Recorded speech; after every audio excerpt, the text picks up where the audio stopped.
आप देख रहे हैं जय भारत टीवी।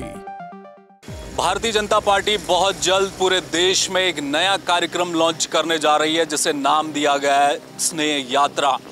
इस यात्रा का कॉन्सेप्ट सबसे पहले प्रधानमंत्री नरेंद्र मोदी ने भाजपा की राष्ट्रीय कार्यकारिणी में इस बात का जिक्र किया और इसके बाद संगठन इस पूरे कार्यक्रम को तैयार कर रहा है। बहुत जल्द भारत के हर राज्य में स्नेह यात्रा भाजपा निकालेगी। स्नेह यात्रा बेहद खास होने वाली है बीजेपी के नज़र से, क्योंकि इस यात्रा के तहत भाजपा समाज के पिछड़े दबे कुचले लोगों तक पहुंचने वाली है और खासकर पसमानदा मुसलमानों तक। क्या है पसमानदा मुसलमानों का गणित और क्यों भाजपा को अब आस की किरण नज़र आ रही है कि मुस्लिम समुदाय का वोट बैंक भी उसे अब मिलने जा रहा है। आजमगढ़ के एक चुनाव ने भाजपा के लिए बहुत कुछ बदला है जिस पर अब काम किया जा रहा है। क्या है ये पूरी खबर, देखिए इस रिपोर्ट में। बीजेपी देश भर में जल्द ही स्नेह यात्रा निकालने जा रही है। हाल ही में पीएम मोदी ने हैदराबाद में पार्टी की राष्ट्रीय कार्यकारिणी की बैठक के दौरान इस बात का जिक्र किया था। उन्होंने कहा था कि अल्पसंख्यकों में जो वंचित और कमजोर तबका है उनके बीच जाकर अपनी पहुंच बनानी चाहिए। मोदी की इस अपील को सियासी गलियारों में पसमानदा मुसलमानों से जोड़कर देखा जा रहा है। पसमानदा को मुस्लिमों का पिछड़ा दलित तबका माना जाता है। कुल मुस्लिम आबादी में इनका हिस्सा करीब 80% है।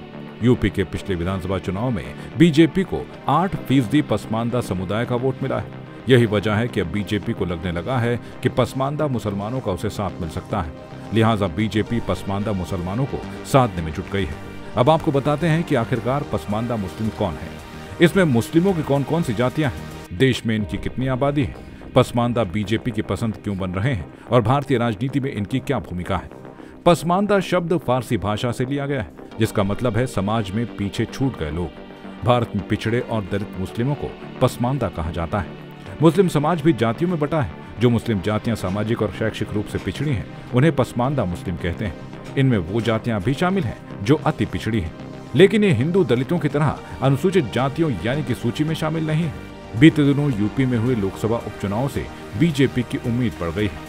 50% से अधिक मुस्लिम आबादी वाले रामपुर और 40% से ज्यादा मुस्लिम यादव आबादी वाले आजमगढ़ में बीजेपी को शानदार जीत मिली। पार्टी मानकर चल रही है कि पसमानदा मुसलमानों ने बड़े पैमाने पर बीजेपी को वोट किया है। लिहाजा स्नेह यात्रा के जरिए अब बीजेपी पिछड़े मुसलमानों तक पहुंचने की तैयारी में है।